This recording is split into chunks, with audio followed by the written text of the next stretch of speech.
Yes. Back in the kitchen. Just wait until next episode because it's going to be a whirlwind. Oh, yeah. Lots of new things happening for us. Season 3, I guess.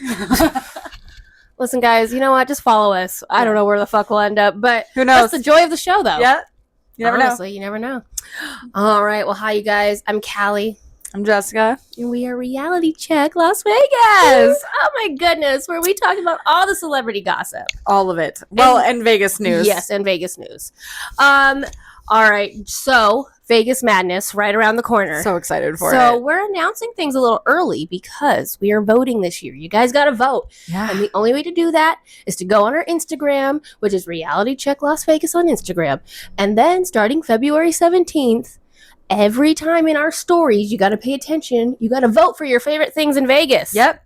And it's cool because like you don't have to go to a website and like nope, it's just on your Instagram story. Like it'll just show up on our Instagram stories and you just tap your favorite, take the poll. Make it easy. It's an Instagram poll. You know how to do that. That's really easy. You can do it while you're pooping. It's going to be great. Yeah. It's going to be great. Listen. So excited. It's going to be great this year. We're going to do that every day, and then the winners will start being announced on March 16th. Yeah.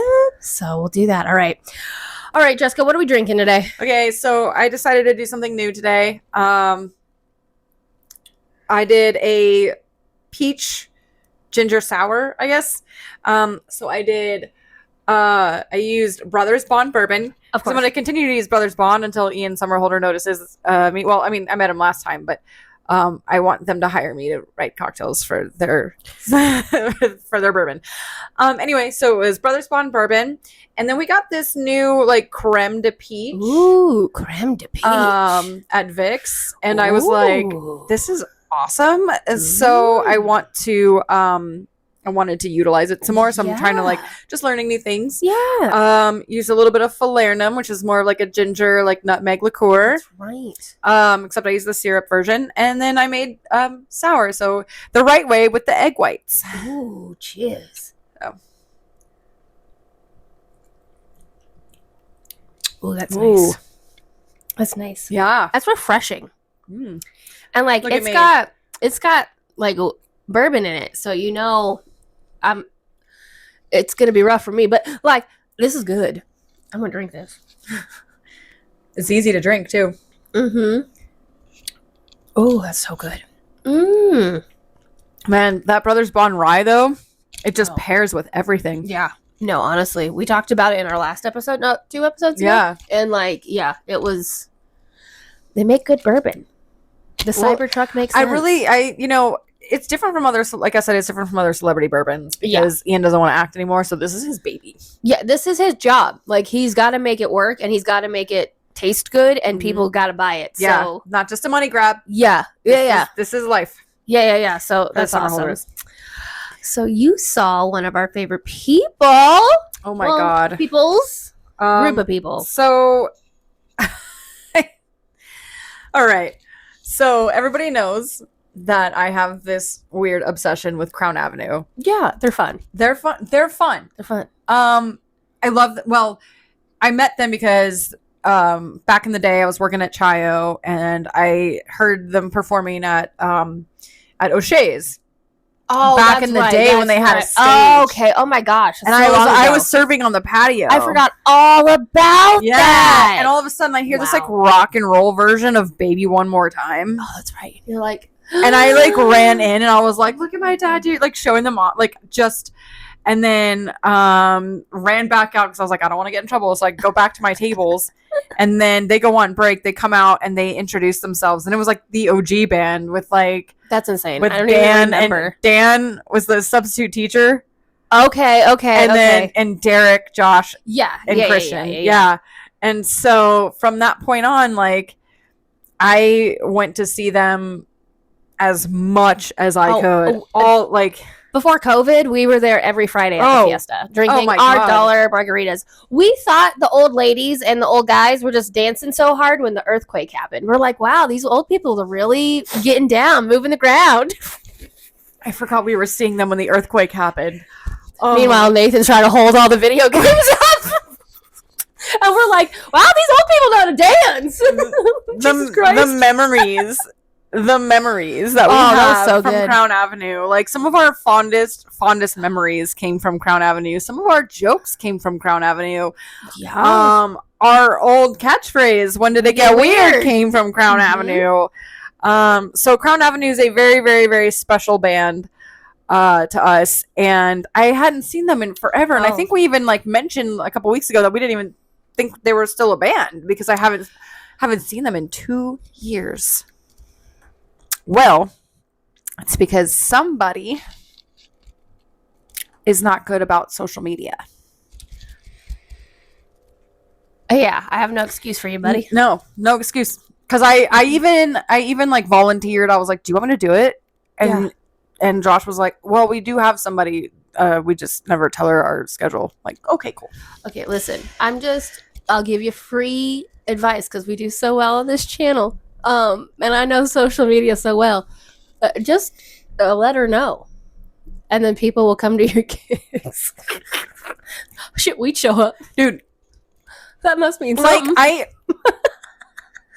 Okay, so this is what happened. We had a hell of a time. We'd bring all our friends. So this is what happened. So Thursday night, I'm at work, and it was going to be a slow night. And of course, Uncle Gary was the manager on duty.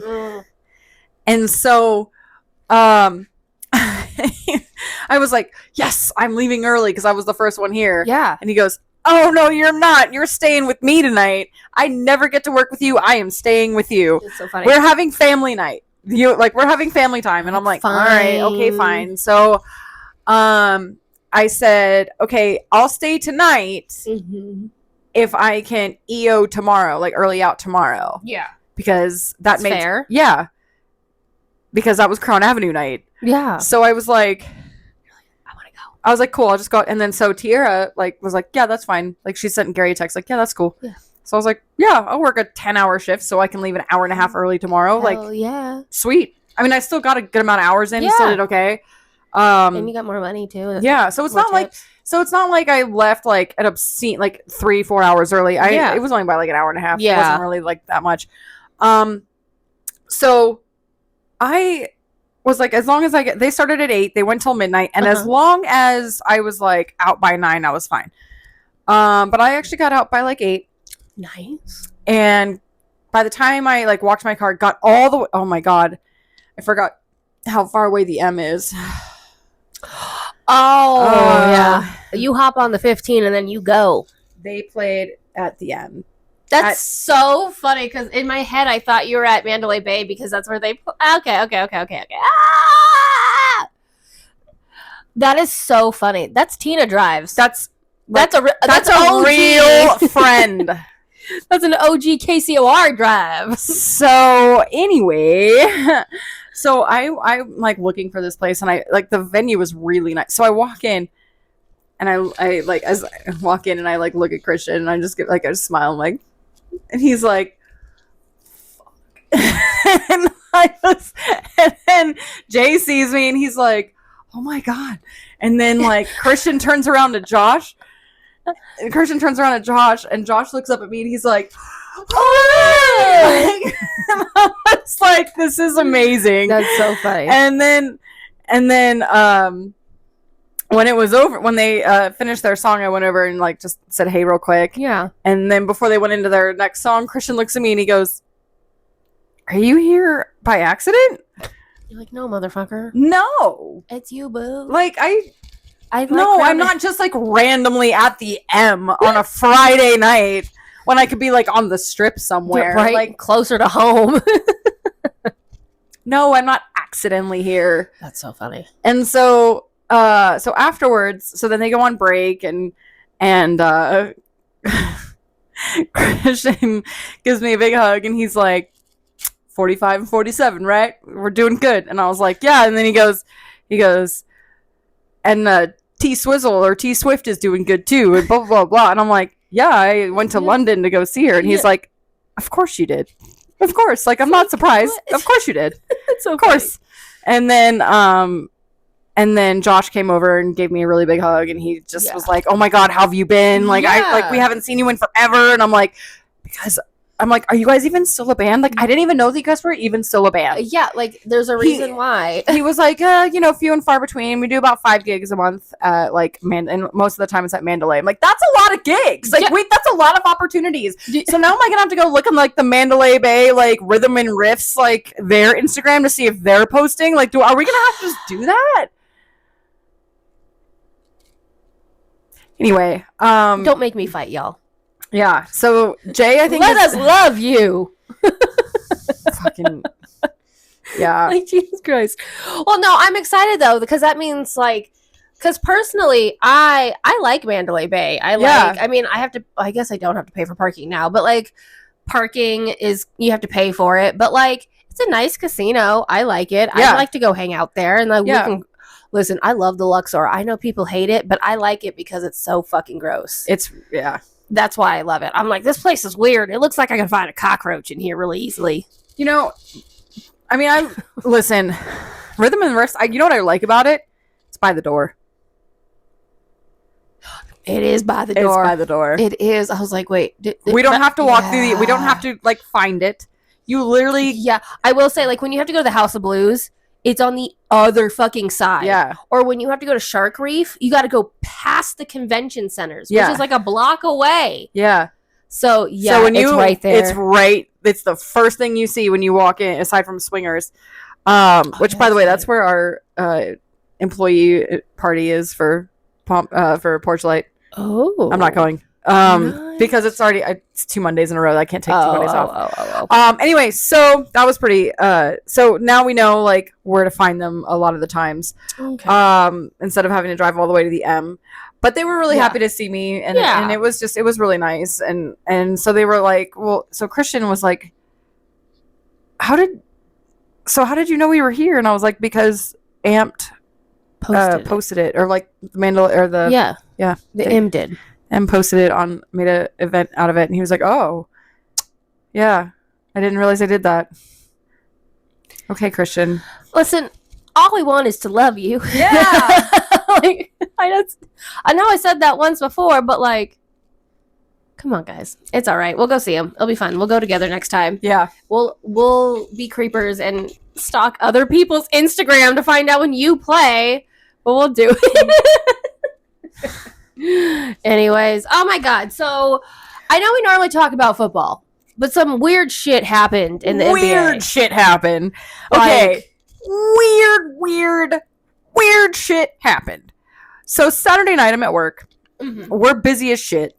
And like we hit like a lull because all the shows were like happening and like Brandon and I are like we still have like a bunch of people at the bar, but we're like able to get caught up on glassware and like in the middle of all that. And then all of a sudden, the entire bar, just everyone at the same time went, holy shit. And then went silent.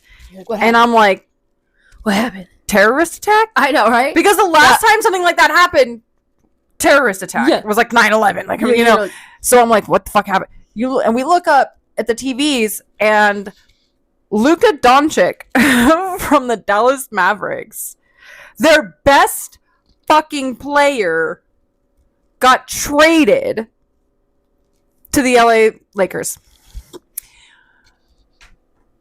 Like, even the Lakers were surprised. What is it? Like, what did that one girl on TikTok was like, that's like One Direction trading Harry Styles for Nick Jonas.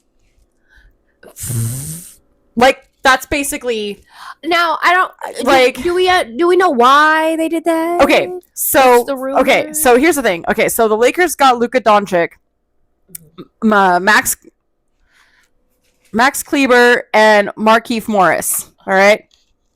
Now, and I have a feeling that I don't like the NBA's ratings haven't really been there lately.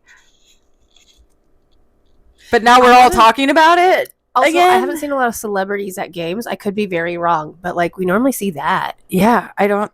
Okay, so anyway, so then the Mavs ended up with they ended up with Anthony Davis. Okay, who is 6 years older.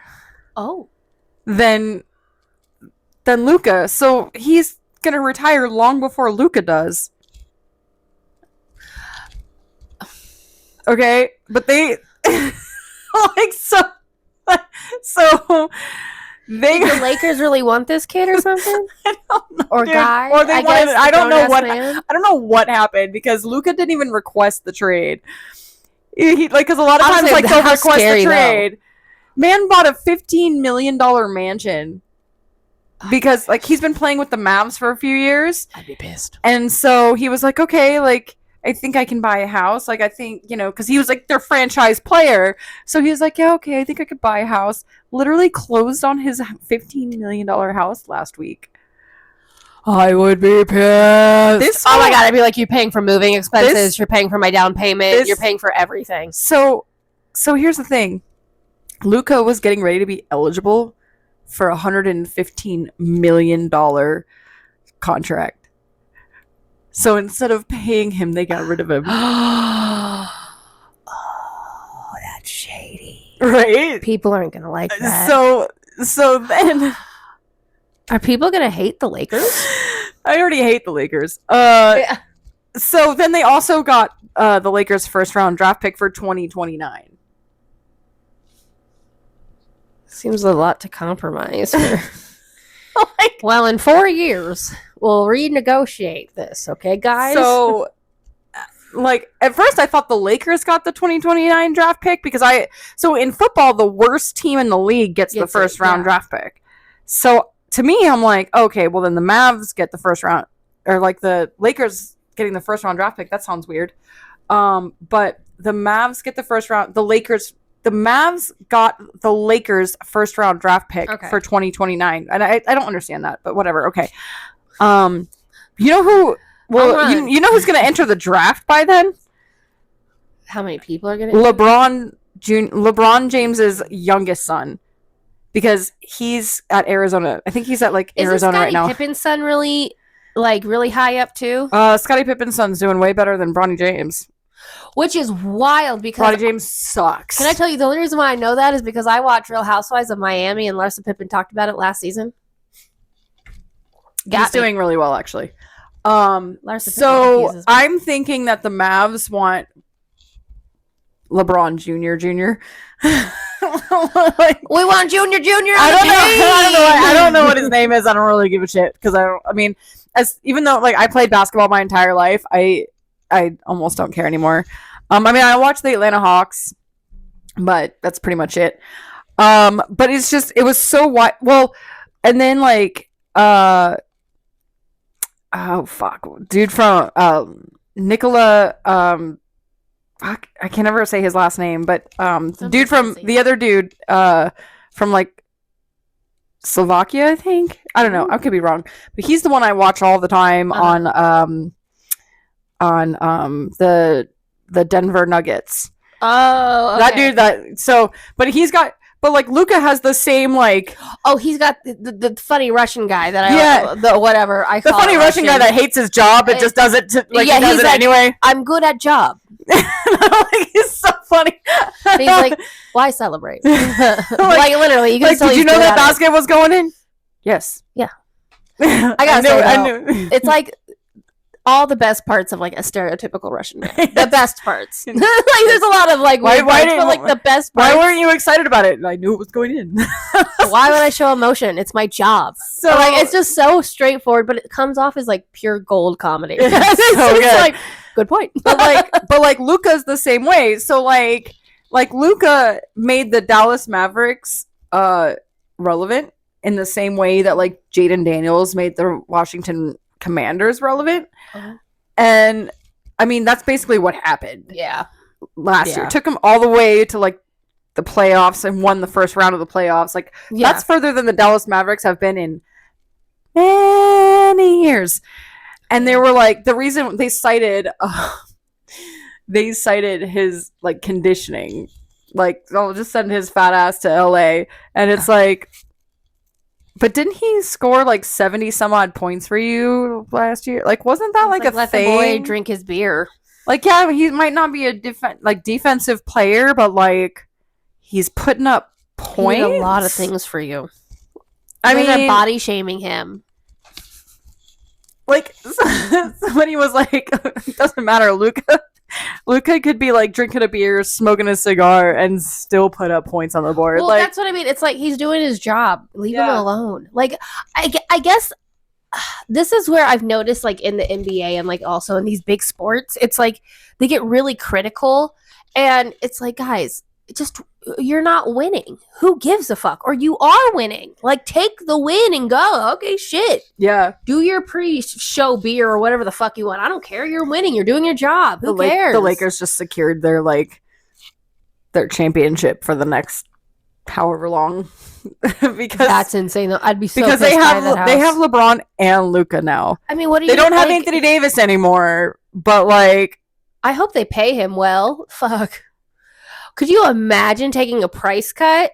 Dude, have you seen, oh my God, the reaction from like the entire sports world was so funny. Yeah, they were like, what the fuck is going on? Like watching the Portland Trailblazers check the news during a timeout was the best. Like, they were like, what? Did you guys see? And then like Steph Curry was like, that ain't real. Like Steph Curry was like, that's not real. That's not real. That didn't happen. That's not real. And then somebody was like, no, bro, it's real. And he's like, what? And then Patrick Mahomes gets on Twitter and he's like, wait, what? Like what? Like, this is the craziest trade in NBA history. And like, watching all the reaction videos on TikTok from like, girls, is your boyfriend doing this right now? Like, if your boyfriend is throwing a tantrum, this is why. This is why. That's like, so funny. it's just, it was fucking crazy. Because even I was like, what? Like, you're gonna take Anthony. Oh my God, I would be so pissed if I was Anthony Davis. Yeah, I'd be like, I'd be so pissed. I'm going from a championship team to the Lakers, to the Mavericks, to the Dallas fucking Mavericks, and the only reason they were like winning games is because of Luca, and now Luca's on. So like now, like I'm Anthony Davis and I'm going to a shitty team. Well, my question after my entire career, I've like Well, my question is too. It's like, what was going on behind scene? Like, did he really not see it coming at all? Because it seems like you would know if you're no. Check this out. So they're in the locker room. And I think he was like playing a game. And so it was like the game was over or something. Something was happening. And they asked him, they were like, is there anything you want to accomplish in your time you have left at the Lakers? And then Anthony like looks up at the reporter and he's like, What time? You're just making it sound like, why are you making it sound like I'm leaving? Oh my God, he didn't even know. He didn't even know. Oh my God, I'd be pissed. This trade happened at like midnight. At midnight. It happened like at midnight or like their time. Like, because it was like, we found out it was like 10 o'clock our time. And we were like, what? Like, it was. That's crazy. Insane. I'd be so pissed if. Oh my God. I'd probably poop myself. Why are you trying to make it seem like I'm leaving? Because you are, buddy. No. That's why it's just crazier and crazier and crazier. Honestly, that's so crazy. I mean, it sounds like we might have to update you on basketball lore. I know. Like, we thought our season was almost over. We thought sports ball was over, but here we go. Here we go. Speaking of sports ball, I was about to say, speaking of sports ball, what are you wearing today? Well, the Kansas City Chiefs. Oh, and why is that? They are playing the Philadelphia Eagles. Woo! In what? Once again. In the Super Bowl. Yeah. The Chiefs are going for that three-peat. This shit's wild. Okay. There's a prop bet. Did you hear about the prop bet? I don't think so. Maybe. I don't know. Okay, there's a prop bet. It's a $1,500 buy-in to win $100 that Travis Kelce proposes to Taylor Swift after the game. He's not going to do it. The last fucking thing. He's not going to fucking do it. I would love to bet on him not doing it. I wonder if that would... He's not going to do it. He's not going to do it. If you guys want to give us money, we won't pay you back. But if you just want to give us money, he's not. Listen, number one, he's gonna do it in private. Yeah. Number two, the fact that everybody's talking about, because I asked Brandon, I was like, why is that bet so high? Like, why is it like that? And he said, because it's a guarantee. And I'm like, anybody up on like the Taylor Swift lore and Travis Kelce fucking absolutely know it's not going to happen. Do you know how long, and I said this behind the bar and had everyone laughing, and I was like, do you know how long we have waited for Reputation Taylor's version and have not gotten it? Because Taylor damn well knows that we are expecting it. Yeah.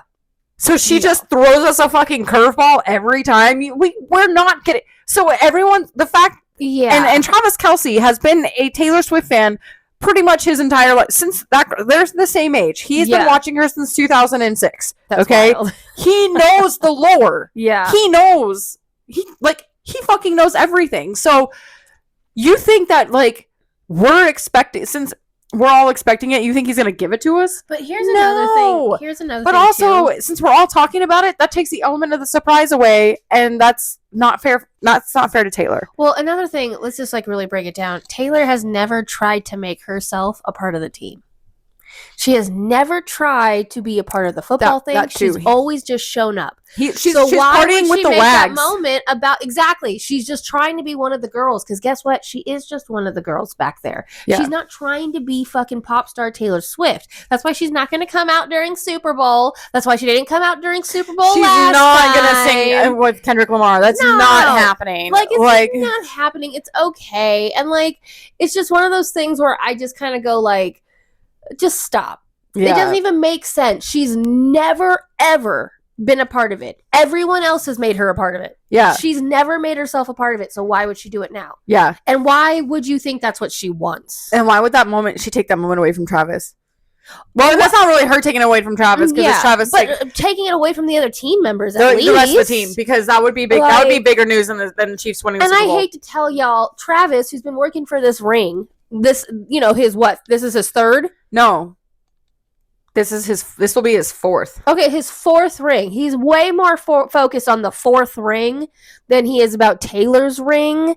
And honestly, Taylor's ring is probably easier to get. Less strenuous. Yeah. So there you go. I don't know. I just think it's weird that everyone's like, and I guess I can understand it, because I remember watching, like when I used to watch Housewives or reality television, I'd be like, oh, are they going to get married? Oh, I want them to get married. And I used to like always want that for celebrities, but now I'm just like, leave them the fuck alone. Yeah. They've only been dating for a couple of years. Yeah. Like, Jesus Christ. No. Let her figure out just something. Let her be off tour for 5 fucking minutes before she makes life commitments. I know. I know. What the fuck? Yes, that part. But the Chiefs are going for their three-peat. I'm a little worried. Because when the Chiefs beat the Eagles 2 years ago, they didn't have Saquon Barkley. And Saquon Barkley, I'll show you all those videos, because he does that little handshake with his kid before the game. Oh, okay. That's Saquon Barkley. Okay, that's cute. Yeah. But he ran all over the Commanders. Like, it was like not even funny. Like, it just, there were moments where he would like look at Jalen Hurts, the quarterback, and go, "Hey, just give me the ball," and he'd be like, "Okay," and then gone. Yeah. But before the Commanders even knew it, he was fucking gone. Oh he was already like touchdown, like gone. That's crazy. So I'm a little bit worried.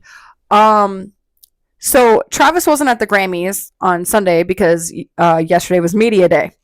Oh, the questions that people were asking him had nothing to do with fucking him. Were ridiculous. Yeah. Did you see him? No, I can just tell you. Like, because it's, and we'll get into it when we talk about the Grammys and stuff. It's just, I cannot imagine. I knew this part of their relationship was coming, where it's only going to be about her. Well, they did that. Well, the same thing happened last year. At last year's Super Bowl. This year it was like, "Hey, Travis, are you going to propose to Taylor?" And he was like, "Wouldn't you like to know?" Well, also, why would he tell you?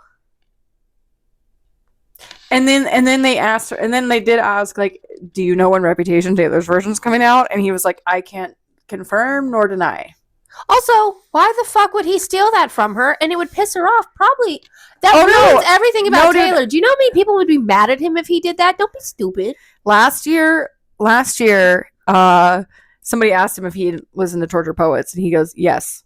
I heard it. And they go, what did you think of it? And he said, it's about to turn the world upside down. He was not wrong. He was not wrong. It was insane. But I was like, okay. But somebody did ask a really good question. Somebody asked, if you could say one thing to the media, what would you say? Yeah. And he said, why are y'all leaning into this refs deal? Like, why are you leaning into that? I get the fans are mad and they blame the refs. Yeah. But like, why is the media taking part? Yeah. Oh, Kendrick Lamar, Super Bowl. Yep. Couldn't be more excited. What's your theory on that? I think that there was a reason Kendrick won so many Grammys. Oh. I think there's a correlation there because it's good PR for right before he performs the halftime show. And who pays a lot of money? Jay-Z. And who runs Super Bowl? Jay-Z.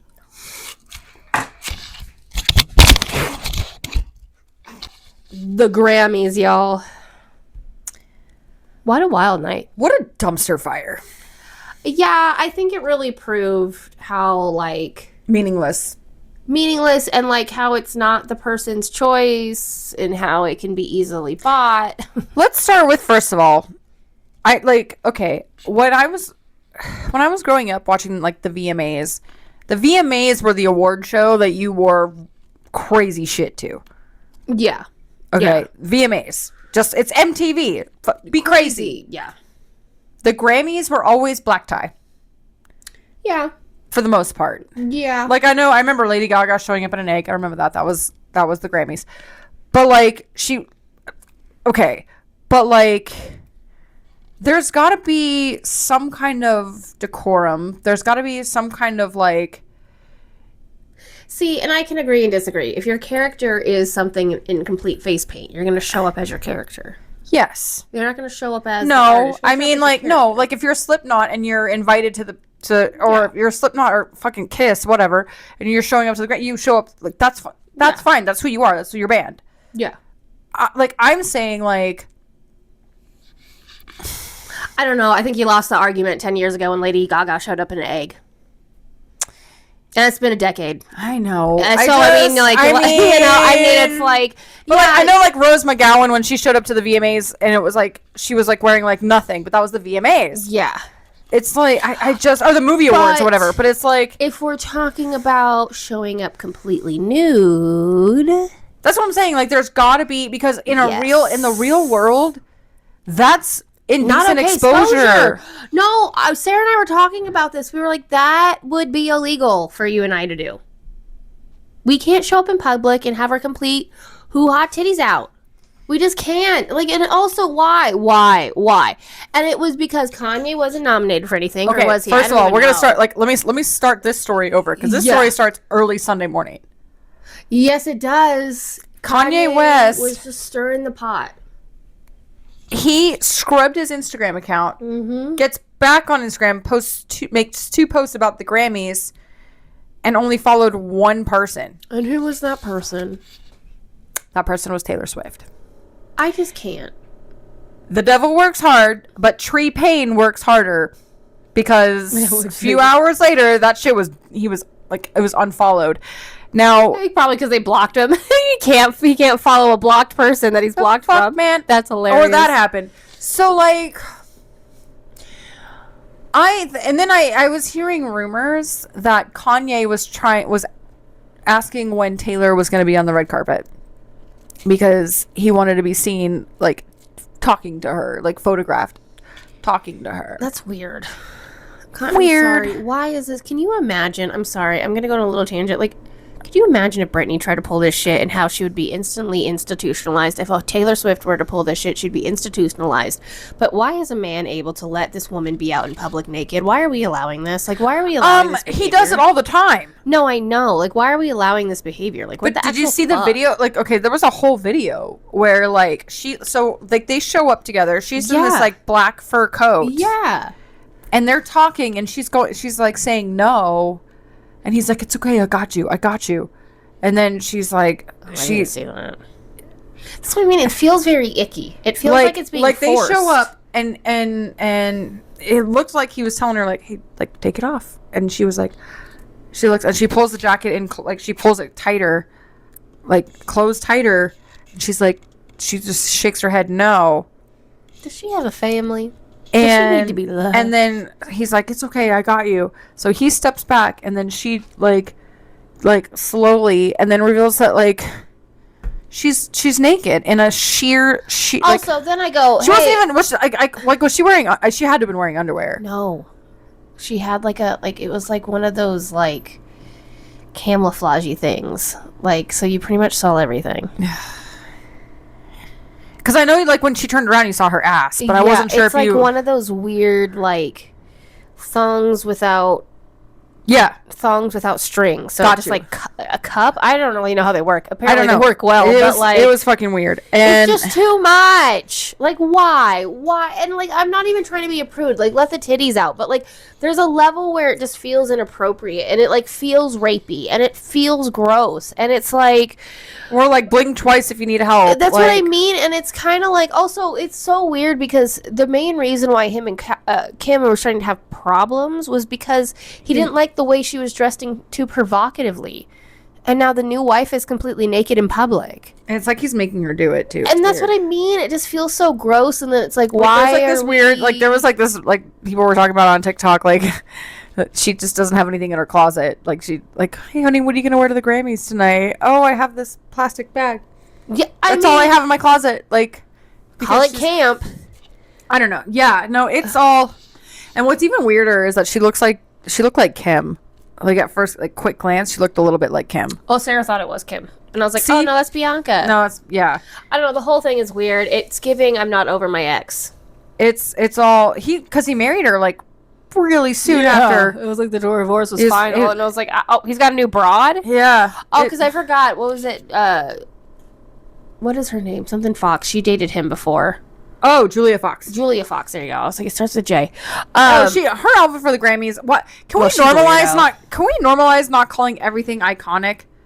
See, I didn't see her outfit. So like, and then like Jaden Smith wore like a house. Well, okay. So he walks in this house. I'm like, what the fuck, man? See, I was like I'm not surprised. Like, what the fuck, man? And then somebody pointed out, like, oh no, this is he's making a statement on, like, that's one of Diddy's houses.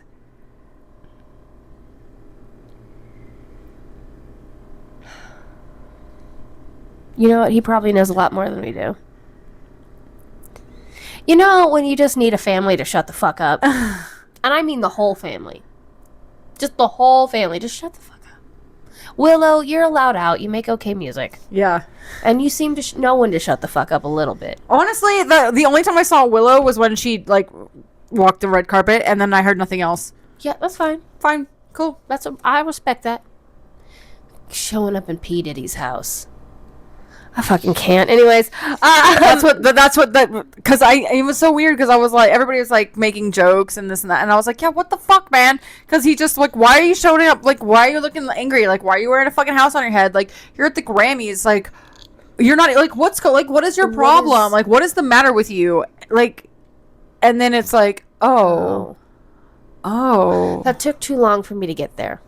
That's the problem. I need to see your message and know. It took like 2 days because I saw it like late last night. Like, okay. See, okay, but nobody knows that. Communicate. Nobody knows that. I will say Sabrina was gorgeous. I know you don't like Chapel, but I thought her costume was cute. I was like, oh, that's cute. I'm so obsessed with Sabrina Carpenter. Sabrina is so gorgeous. She is. Sabrina knows that she has that classic beauty. So what is she doing? Paying tribute to all the classic beauties in Hollywood. Yeah. Like, yeah. She like literally her dress was from like even was like Shirley. Her performance was a tribute to Goldie Hawn. Mm-hmm. Her red carpet dress was a tribute to Shirley MacLaine. Yeah. She's gorgeous. So her wardrobe has been a tribute to Fran Drescher. Oh, that's right. She does a lot of Fran Drescher stuff, which iconic, of course. Like, yes. See, that is iconic. I don't know what Julia Fox is wearing, but it's funny. I'm like, what are you doing? It looked like, what are you doing? And Taylor Swift was gorgeous, also. She was gorgeous. Oh my God. Which I'm dying to know. Was the thing on her thigh for Travis or was it for herself? Because I think that a fitty deal? Yeah, well, that's what we all say. Because what if he's written mine on his upper... What if he's written mine on my upper thigh? Because that's... Oh, I didn't know that was a song lyric. From Guilty as Sin.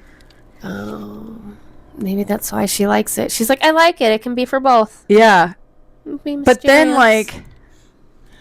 then, okay, last year she wore white, and the year before she wore blue. She wore red. So red, white, and blue in the last 3 years, which is also a nod to a lyric in Reputation. Well, it's the year of the snake. I don't know. Why wouldn't she do it? We were all watching like it's coming. But she wasn't going to announce it at the Grammys, but I'm telling you right now. She announced it last year at the Grammys, and she announced Midnights at the Grammys. Oh. Yeah, she's not going to do that a third time. She never does 3 strikes, you're out. She does like 1.5. That's true. She likes to keep you on your toes. And then when you think she's not going to do it, she's going to do it. Yeah. Hence why you guys are all looking at the Grammys. There will be no explanation. There will just be Reputation. So, anyway. Well, if that's the case, then you're just going to get it one day. She's not going to warn you. She's going to... See, I'm learning the lore on time. So, like, wait, hold on. So, Taylor Swift was, like, wasted, right? Like, yeah, she had a good old time. It got to a point where she's dancing with Jack Antonoff's wife, right? And, like, they're, like, in the back just partying and partying and partying. Jack turns around and sees this happening, and he immediately, like, goes for his wife's purse and grabs her phone so he can record it. Like, so cute. Fucking, all, like, and then she's, like, dancing with Alicia Keys' son. Oh, I didn't see that one. Oh, yeah. And then at one point, like, when, I think it was when Charlie SCX was... when Charlie SCX was doing her performance, she had her glass of champagne and her bottle. She does that. Now, during the VMAs last year, she did that. Like, she was partying. And Tree kept trying to feed her water. She's like, I don't want it. And she's like, what is this? I don't want this. Yeah, this is my party. I realize these moments are her convention in Vegas. Like, it's when her... No, they're her Eras tour. Because Taylor Swift was never able to experience the Eras tour except for when the Eras tour movie came out. So we're like, this is her experiencing. And funny. People were so mad at her for like, oh, like Taylor Swift is like up dancing and like the concert awards. Like I'm sorry, you're at it's basically a concert. Well, it is, especially when you're just like trying to have fun. And also it looks good because you look like you're rooting for everybody. She's rooting for everyone. Like, she was so excited for all the winners, and she just was like... I do have a Taylor theory, though.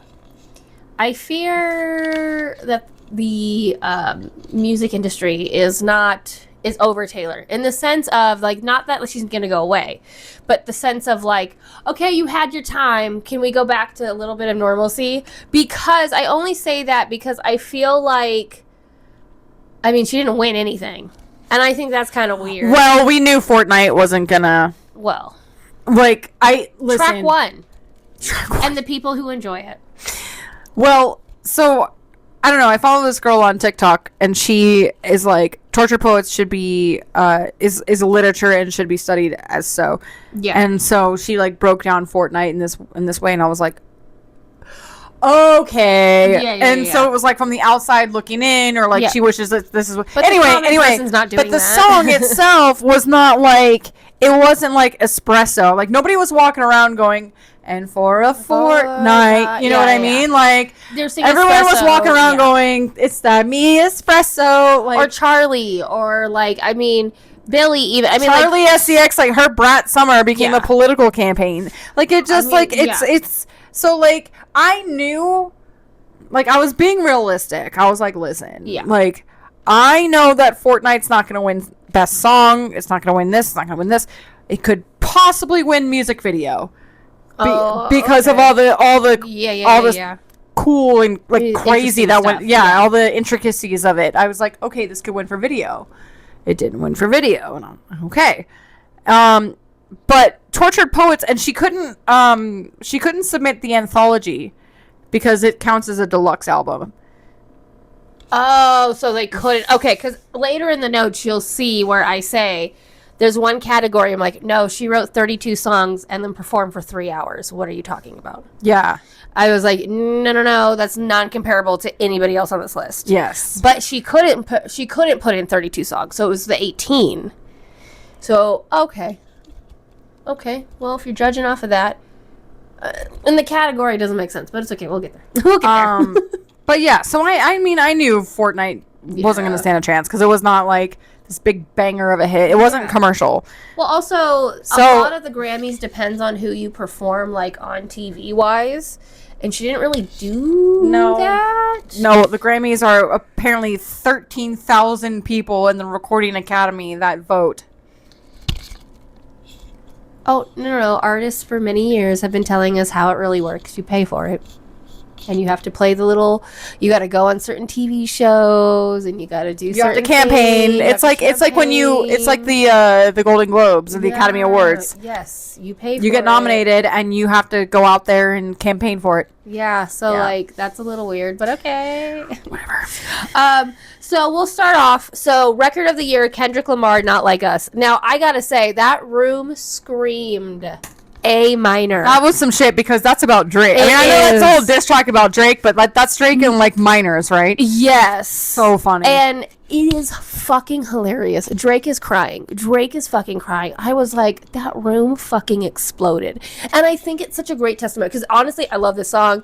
I think it is a classic. You don't like rap, so like, you're like, I don't know. But when I tell you, it is so... I like rap when it's in the middle of a pop song because it just brings something extra to it. That's funny, but this is like when people are like, no, this is just mumble rap, and we want people like Tupac. Well, you got him with Kendrick Lamar because he speaks clearly, he has something to say, and it's fucking good. And it's not just rhyming bat and cat and mat. He's actually like... I mean, just listen to Not Like Us. It's fucking wild. I feel like every Grammy that Kendrick Lamar won on Sunday night was like, it was like every time he won, every Grammy was just like a knife in Drake. Like, for the same song too. It was like, I mean, he won a lot of Grammys for a diss track. I mean, honestly though, but like when I think about it, like we think about like Tupac's diss track to Biggie, and when I think about like the level of like, oh shit moments I have with that one compared to like Kendrick Lamar's, I'm like, yeah, it's pretty much kind of the same. Yeah. You know what I mean? Like it really put him on the map, and the fact that it was like so quick and just like, I need to get this out. It just shows his talent. But I gotta say, album of the year. No, wait, let's go back to country. Well, we got, okay. So the country album of the year nominees, you had, hold on, let me pull them up real quick. Yeah, I didn't put country in there because this was some bullshit. Okay.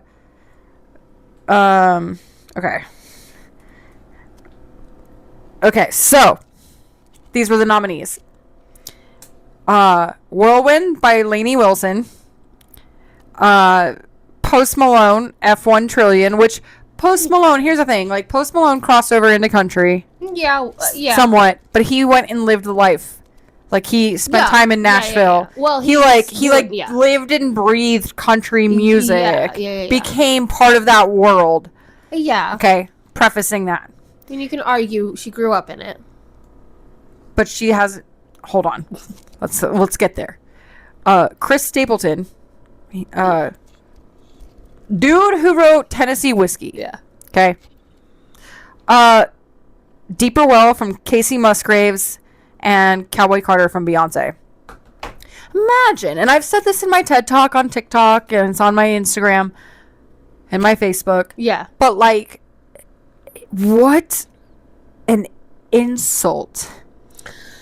Beyonce winning, like beating Chris Stapleton. Yeah, see, I can see how she could get album of the. I mean, listen, okay, we're a country. We're a country right now. Saying, like the album of the year, but the country, that's a little rough.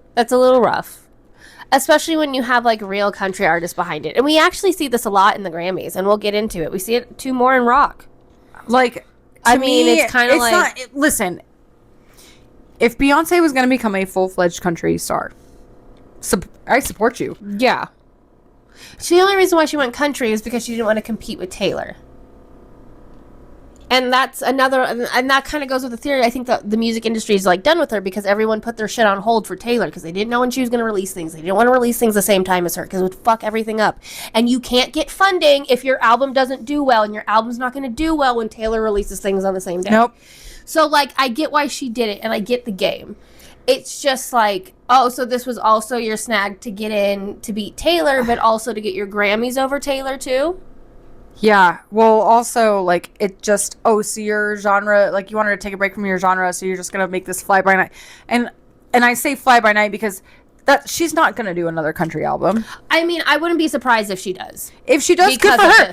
Then I will support. Like, listen, if she does, good for her. Yeah. Fucking good for her. Because now she wants to prove everyone wrong. You know what I'm saying? Like good for her. If you become a full-fledged country star and make your way and like good for do it. I will support that. But if you're gonna make a fly-by-night country album and then go back to R&B after this in the Grammys, yeah, it's like you just did it to not because that's why she didn't get any nominations for the CMAs. Like the country music world wasn't having Beyonce. No, no, and it's just really interesting because didn't you say Jay-Z last year was upset that she didn't get Album of the Year? Jay-Z went to accept his Icon Award and went on this diatribe. Basically cursing out the Grammys. He's like, what I don't understand is my wife has won 33 Grammys, more Grammys than any other artist in the entire history of the Grammys, but never won never won Album of the Year. Like in your own metrics, like that doesn't even make sense, right? So like make it make sense. And he made this whole big fucking stink. And what's crazy is I saw this TikTok of this guy who like right after the Grammys that night last year was like, doesn't matter who's nominated for Album of the Year next year, Beyonce's going to get it. Because they're just going to be like, here you go, damn. Like,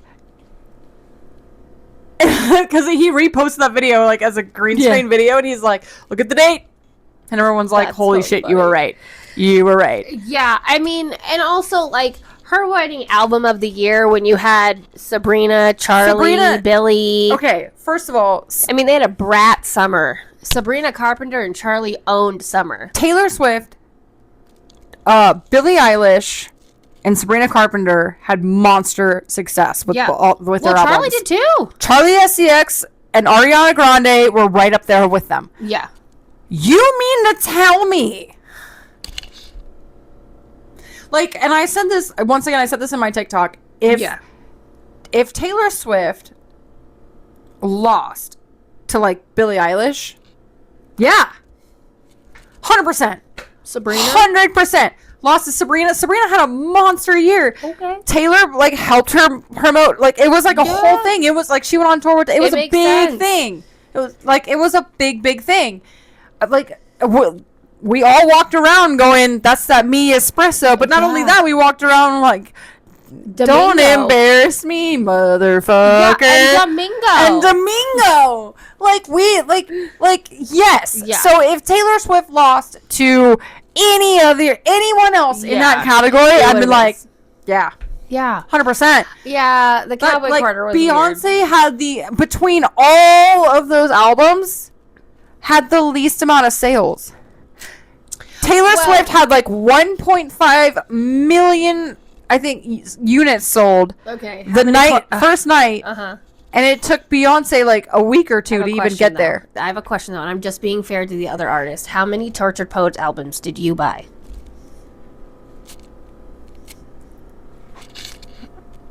All of them. Including records.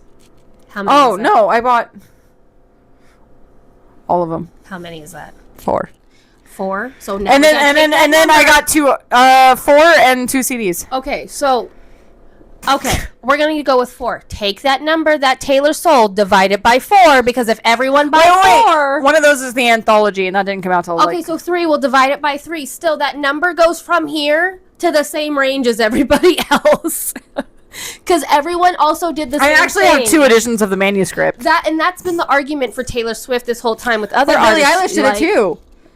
Oh, she did? See, I didn't know that. See, so Billie Eilish was complaining, but she had 9 variations of her vinyl. Oh, Jesus Christ. See, and that's how people get people to buy. And that's also why Halsey has I don't know if she does it still, but when her album came out, she had the hoodie vinyl combination. And it was cheaper to do that than just I mean, it made sense to add the vinyl in, but that also adds to record sales. But Taylor's streams. Yeah, I will say she hit 1 billion streams before Beyonce. Yeah, and it's just like 3 people listening to it. Can you imagine? No, it's not. But obviously, her tour showed that's not just 3 people. But yeah, no. I mean, honestly, it's so crazy. But yeah, then Kendrick Lamar won Song of the Year. And listen, that was a great song. I don't know if it was Song of the Year. No, Song of the Year should have gone. Listen, I'm really proud of that song. Did shake up. I'm really everything. It hit multi-generations. It hit fucking genres. I'm really okay. So I knew Taylor wasn't gonna get pop song or pop vocal album. Yeah, I knew she wasn't gonna. Right. So like, and that went to Sabrina. Much deserved. Fuck yes. Short and sweet is fucking amazing. But like,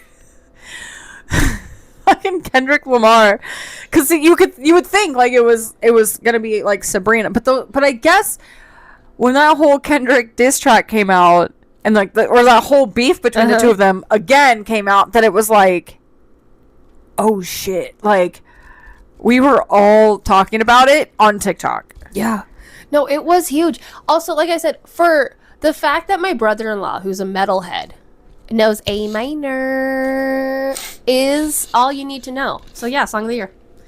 Song of the Year. He doesn't know Sabrina's song, but he knows A minor. You know, I gotta look at it that way. You know what I'm saying? Like, it's fucking wild. Best New Artist, Chappell Roan. Yeah, I honestly, Chappell Roan gave this. I think it looked like Chappell like I dropped. Didn't listen to her speech. Did she drop her Grammy? It looked like she dropped. No, she dropped her hat. Her hat fell off her head, and then she put her Grammy down so she could. She literally had like no joke. It looked like this. Hold on. With her like fairy costume, like it was like. With her old-timey medieval costume. Hey guys, so if I ever got up here, I was gonna... Hold on. That's why she lost me. I was like, I'm not watching the speech. Good for you, girl. I'm so happy that's where I put, like, on my Facebook, I was like, girl. Okay, Chappell Roan. That's what I said. That's where I was like, all right. But, I mean, like, everyone... And then everybody started talking about how powerful it was. I was like, fuck, I gotta go back and listen to it. I didn't listen to it still. That was my bad. She talked about... And I never... This never occurred to me. When you get signed with a record label, right, and you're like recording your album, you're working. Yes. But are you getting paid a livable wage? No. You're not getting health insurance. Like you get sick, like you don't. Yeah. Didn't even realize that. They so give Chappell you money Roan and is you like have to pay him back. So she was like, yeah. If I'm gonna like change my like stop my life. Yeah. And like, then you need to pay me a livable wage. So yeah, no, her. That's what her speech was about. But the way that I was just like, here we go, girl. Here we go again. Well, and that's why I mean she's young and in Hollywood. I gotta say, to argue that she wasn't the fastest growing artist this year would be silly. I mean, yes, Sabrina did great. Yes, all these other people did great. But I'm sorry, Sabrina was already on a track. We did not know or hear of Chappell Roan before this. No. Like, this is really her first debut album since she was 16. So, like, to argue that she wasn't the fastest growing, I mean, and, like, I don't know. It's just one of those things where I was like, yeah, she gets it. Like, it makes sense. But, yeah. Billie Eilish, like, the Barbie song, when she won all those awards for Barbie last year, I was, like, in tears because I was like, fuck yeah, Billie Eilish. Yeah. There was the one picture I saw of Billie Eilish when she was performing, wearing a Britney Spears shirt, and I was like, "We're cool." I like Billie Eilish, but then she started bitching about Taylor Swift, and I got pissed, because she said like Taylor, but in one of her when she won Woman of the Year, she she was like, Taylor Swift wrote this speech when she got Woman of the Year and said, your Woman of the Year is sitting at a piano right now taking piano lessons and voice lessons. We have to take care of her. Yeah. Billie Eilish was like, that was me. Yeah. So I was like, oh, yeah, I love you. And then she said some shit about Taylor and all the variants, but then Billie Eilish, and then she turns around and does the same thing, and I'm like, damn it, why do you gotta be an asshole? Because now I'm like... Because she just said, you know what, I'll play the same game. Why would you be any different when you can play the same game? Yeah, but now, like, again, so... And also, you have to remember how young she is. That too. That too. But, like, I might not be, like, a, like, fan. Yeah. I'm not gonna turn... Like, if her song comes on the radio, I'm not changing it. I'm not changing the station. I love Birds of a Feather. It's so but, sweet. Like, but she's... Once again... Billie Eilish, like, her Tortured Poets was the top selling album last year. Hit Me Hard and Soft was right there. Yeah. It was right underneath Taylor's. So it's like, I get it. Yeah. And she's, but she's also another songwriter. Yeah. Did you know that Beyonce's Cowboy Carter took 51 writers? Do you know most of them do take that? Taylor's Tortured Poets album was 3. 7. Oh, okay, yeah. But that's like Andrew Dessner, Jack Antonoff, like, and it's so funny too. Yeah, Beyonce's known to come in and change 3 words on a song and then claim writing credits. She's known to do that. So it's the opposite for Taylor. Yes. So Taylor will like there was somebody, one of the writers, I can't remember which one, was just like, yeah, like I was in there writing with Taylor, and then she put my name in the writing credits, but I feel like I didn't do anything she did at all. Yeah. Well, so she's like generous with writing credits for like people that are like help her out, but it's mostly Taylor. Yeah. So well, and you can see that too. Like even with Sabrina's stuff, it's like which will literally it's self-involved. It's self-involved. So well, also songwriter of the year, Amy Allen. She's my favorite songwriter. She wrote Short and Sweet with Sabrina. Literally almost every song Short and Sweet. She's worked with Halsey. She's worked with Harry Styles, Selena Gomez, Rose. Jack Antonoff is one of her producers. So Taylor. So when she won, did you see Taylor and Jack? Oh no, I didn't watch. Oh, okay. But so they like freaking out. Yeah. Okay. It was like one of those proud parent moments. Yeah. Like so Sabrina goes up and she's winning. So Sabrina goes up to win and Taylor's doing this. Jack. She's like, Jack, look at our girl. Look at our girl. Well, I just gotta say, like, name a song on the radio. She's most likely like any genre, country, rock, pop music. Right now on the top of the charts. Appetite by Rose. Appetite and Bruno Mars. Number 1 on the it's really popular. But it's it's like super high on the charts. And then because Rose used to be in Blackpink, she used to be in K-pop. And then Justin Timberlake. So yeah, best pop performance, Sabrina Carpenter, Espresso, like, yep, that makes sense. I'm not literally in the notes. I will say they have more theatrical performances. So I was like, that makes sense. I like Sabrina's like Short and Sweet tour is cute. Yes. Very cute. We've had this talk and we'll probably talk about it some more on future shows. But like it's what I think is really funny is parents complaining about Sabrina Carpenter when we grew up with Britney Spears. Well, and we're just like, first time? Well, not even that, but it's like Britney Spears was so mellow compared to Sabrina Carpenter's lyrics are "I'm so fucking horny" or "Come right on me." I mean camaraderie. Camaraderie. The fuck are you talking about, so Mom good, and Dad? Though. It's so funny. It's so good. It's so good. It's so good. But I'm an adult. I can like that. Yes. Jesus Christ. 30s, it's fine. Bruno Mars and Lady Gaga won Best Duo. I'm gonna be honest. Like that song's not that great. So I thought it was weird. How did Gracie Abrams and Taylor Swift not win that one? Well, I don't know. I just think it's weird. And then Best Pop Vocal with Sabrina Carpenter, Short and Sweet. I was surprised Sabrina didn't get it. And this is where I said the 32 songs. How are you not Best Pop Vocal when you've done 3-hour shows all year long? That's where you got me. I was like, I can understand because I will say Chappell Roan is a fucking incredible vocal house. Sabrina Carpenter, incredibly vocal. Billie Eilish, incredibly vocal and like has so much control with talent. You know what I mean? Like they're all writing things on top of performing and like they're so technical with their music. And so like I get that, but like Tortured Poets wasn't. I don't know. Tortured Poets wasn't a pop album. Well, Tortured Poets. It was, but it wasn't. It was it was literature. Yeah. Well, it was poetry. Yeah. There was, and then people were like, oh, well, they shouldn't have any commercial songs on there. But like, I would argue that, but Daddy, I Love Him, and I Can Do It With a Broken Heart. Yeah. 100%. Yeah. Dude, like Jason Kelce still walks around the house. Like he's like all the time. I'm so obsessed with him, but he avoids me like the plague. Like, that's funny. It's hilarious. Yeah, I mean, I don't know. I can see it. Like, when you think about what people were, like, what I saw on TikTok and stuff. Now, your TikTok is going to be Taylor influenced. You know what I'm saying? Because that's what I had a lot of, like, how dare Beyonce win Album of the Year when Billie Eilish. And I was like, you know what? As a Swiftie, if Billie Eilish won, yeah. Well, I think that's what it gets me. And then, of course, Charlie XCX stole Best Dance Pop Recording. Duh. I mean, that album was great. Best Dance Electronic Album. Duh. That album was great. Funny story about Charlie XCX. One of her music video is filmed in my mother-in-law's mattress shop. Stop. I'll show you the video. They came in and was like, hey, can we use this? Yeah. They're like, name your price.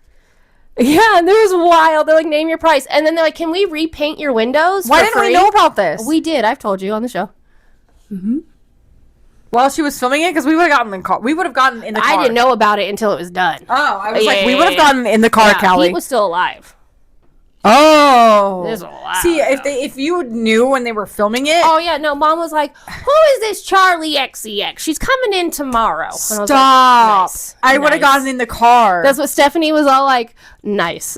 And yeah, so they filmed, and then of course they're all like dancing, kind of like in their underwear. And if you know anything about my mother-in-law, she's like not a girly girl. She's raised 4 boys. Well, I say 3.5, but like she has all the boys. She has all the neighborhood boys, like dirt bikes, broken arms, full man. Like think of a Neanderthal, and that's the Porteous boys. And she raised them, so she's like not girly whatsoever. So all these girls are like dancing. Julia Fox. Okay. All these girls are dancing on the mattresses and just shaking their butts, and my mother-in-law was not impressed. My conservative mother-in-law was like, you ladies need to put your clothes on. It was so good. I watched the music video. I was like, Mom was not impressed. Show her a picture of Bianca Centauri. Right. Oh my God, she'd die. And so this is where the Grammys got me fucked up, and this pissed me off a lot, and this is why I have to mention it. Best rock performance was an AI style Beatles performance. And if you're telling me there wasn't an actual band that deserved that, the actual bands that are like going out there recording albums, selling out arenas, selling out stadiums, couldn't compete with an AI version Beatles? Of some shit, I'd be pissed. And then also best rock album was a remastered Rolling Stones album. I'd be pissed. I would be pissed. And to me, that's like Grammys going, oh, they paid more, so they get it. We don't care about them. The fuck? And then another thing, Doechii won best rap album with Alligator Bites Never Heal, and I fucking love Doechii. Her performance great. I didn't know who she was. I was like texting one of my friends going, who the fuck is this person? I like her song. I don't get the words right because I just like mess it up, but she's like, I like pills, I like drugs, I like sex. And I'm like, but like she's talking about her experience through mental health and why, and it's like, my mental health's at an all-time low. Yeah. Like she's actually telling you a story with her rap, and it's not like all about, it's not Bruno Mars's new song with Sexy Red. That's all I'm saying. I'll have to show you that afterwards. It's so bad. But like, it's, what did we think of Lady Gaga's hair? I don't think I saw, I literally didn't see anybody. Oh, 90% of those hairstyles are wig/extensions. There's no way. All of that's fake. So all about it is fake. But yeah, I think that was the Grammys. Oh, I will say people were shocked that Eminem didn't win, but like... Eminem has been boycotting the Grammys for a really long time. But also like Gen Z doesn't care about dad rap. And that's what Eminem is to them. Well, it is. Again, but Eminem has already said before that he doesn't ever go to those things because he knows that it's... Like Eminem's been saying for years. Yeah, I mean, artists have been coming out about this for years. When The Weeknd got the snub, when Britney Spears made her after her 2007 meltdown, and she showed back up at the Grammys, or not the Grammys. Sorry, it wasn't the Grammys. It was the VMAs. Oh yes, and her beautiful she looked like so refreshed and just gorgeous and perfect, and she won every award she was nominated in for Piece of Me. I love that song. I love that song. That was iconic. But it was very clear they were bought. Oh, yes. Yeah, I think the problem with the music industry is that technology is getting a little too fast with them. And that's been happening for a while. When we were able to buy, when iTunes came out, they were still behind. But, we can see things happening in real time and behind the scenes now. So, I don't know. That was the Grammys. Oh boy. Up next is Blake and Justin. Oh my God. Blake Lively. Oh my God. There was my God. So much. I gotta apologize, first of all, because I brought you guys a lot of information, and it was true at the time when we filmed. But we also filmed a month prior. So, by the time it came out, I looked stupid. Yeah, because my take was Ryan Reynolds had a right to be he's just a jealous guy. I get it. But now I'm like, oh fuck, man. Okay. I've been on this we've been on this it ends with us Ryan Reynolds like emotional roller coaster, and I don't know what to do at this point with that, with all this information that's coming out. Like, yeah, but somebody brought up on TikTok, like, at what point did like the production company go, okay, just start screenshotting, saving your text messages, saving your emails, printing them out? Oh, I can tell you. I could tell you. Like, what? Like, what the fuck, man? Well, it's interesting. So, okay, we're gonna start from the very beginning. And we're just going to go in order of how things happened. I think that's the easiest way to go about it, because I just went back from the beginning. Like the timeline. I just went back from the beginning because it's the only thing that makes sense. Okay, so the movie starts filming, and you guys have to remember that this was during the SAG strikes. Yes. So they started filming, had to stop, had to come back. And that actually plays a big role in it because, I don't know, she sat there and stewed. Her and Ryan were like, ooh. Dude. So now we're going to fast forward a little bit. The movie comes out, and there's rumors that Blake was really hard to work for. And like she was that checks out that checks out because of Gossip Girl. Oh, I didn't realize that. I never thought of that, actually. So there was like an extra that was like, yeah, Blake, like, I had to do scenes with Blake and she refused to talk to me. But also, like, Leighton Meester was like, they didn't get along. They didn't get along either. Like, they hated each other. Like, on set, like, yeah, on screen, they were like best friends, but they fucking hated each other. Interesting. So the movie comes out, and so remember when they were like doing advertising with the cast and stuff? Yeah. And everyone was like, "This is really weird. Yeah, why are you promoting this movie as a romance novel?" Yeah, because Blake Lively was on her own Eras tour, is what they were saying, and like Justin Baldoni's out there like raising awareness for domestic violence, and Blake Lively's in her like pretty dresses, her floral dresses. And as we know from the last video, Blake was like, "Well, that wasn't me. The studio told me to do that." And we're going to come back to that, but it comes later on. Anyway, so remember that. So all this stuff happens. And also in the same time, as the movie comes out, the cast starts unfollowing Justin Baldoni. Yeah. And so Blake unfollows him, the whole cast, Colleen Hoover herself. They're on the red carpet, and like Justin can't be seen with Blake. Nope. So he had to watch the premiere from the basement. And we'll get more into that too, because all these things come out in his lawsuit, which we'll cover by itself. It's so crazy. And so all this stuff comes out. And then so Blake's really hard to work with. And then finally, Blake files a civil rights claim in California. And that's because Baldoni's studio is based out of California. Okay, but isn't she in California? Yeah, but the movie is filmed in New Jersey. Oh, shit. Oh, okay. Understood. So that's why I'm like, oh, that's weird, because it wasn't happening there. Got you. But she also sues Justin, Jamie Heath, Wayfair Studios, Steve Schwartz, and key PR figures that were involved in a smear campaign against her while everyone was talking smack about her.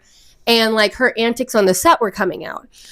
So she comes out and says she wants to pull back the curtain on the sinister retaliatory tactics to harm people who speak out against misconduct and help protect others who may be targeted. So she's like, I just want to speak out, right? Yeah. Like, I just want to be the voice, because, she's really me tooing it. Oh, yeah. And so then all this gross behavior by her comes out. And this is what we did go over. It was the sexual misconduct, the not having an intimacy coach. It was the birthing scene that was a problem. It was unwanted touching. Yeah. It was misbehavior. It was, the things that we kind of talked about in the last episode.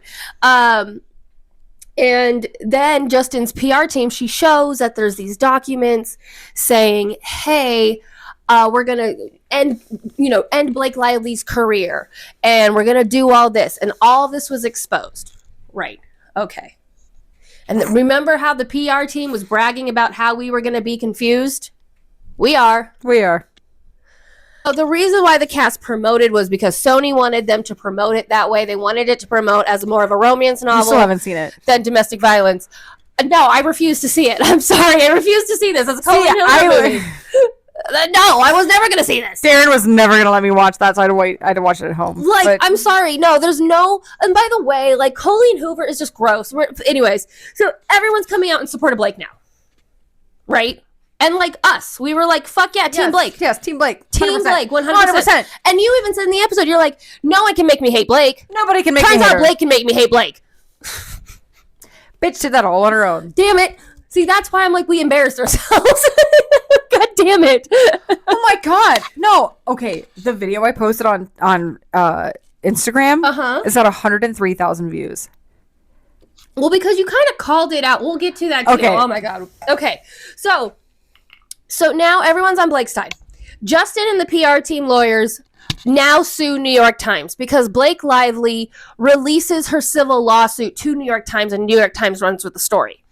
Okay. So he first sues New York Times for $250 million. And by putting out this fake article claiming that they the text and all that stuff were altered, saying that those were altered and that's not really how it went.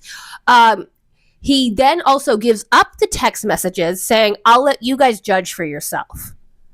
And he then releases the text messages, which show more to the story. They said, yeah, we can ruin her, but it was in, and then he goes, but I don't want to do that. Mm-hmm. Like he immediately, like in the next message, like, no. And these people are actually very professional, which originally we didn't think were going to be professional. Right. And then it turns out they were pretty professional. Okay, next page. Hey, Blake. I know it's 2 a.m. Listen, that was well rehearsed. And that was the second take. Or the fifth. Actually, probably the seventh. Let's be real. That shit was so funny. Okay, then Justin claims this attack was to fix Blake's image. The reason why she did this was because she needed to fix her image. He shows the full text message of the PR team, how they didn't want to ruin her. And then they were just prepared to attack if Blake attacked. That was why they were hired, was to be prepared if Blake were to do something. Yeah.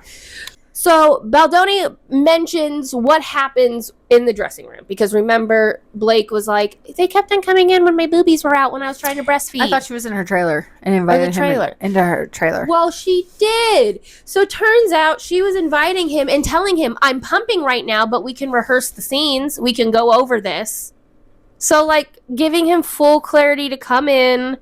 And, like, I guess, like, this where I go, okay, Justin, this is where you set your boundary as a professional and go, I'll wait till you're done. Yeah. But at the same time, this woman's kind of impossible to work for. So, he shows the text messages of pretty much him getting kicked off the film because slowly Blake starts editing everything. And Blake starts doing all this stuff.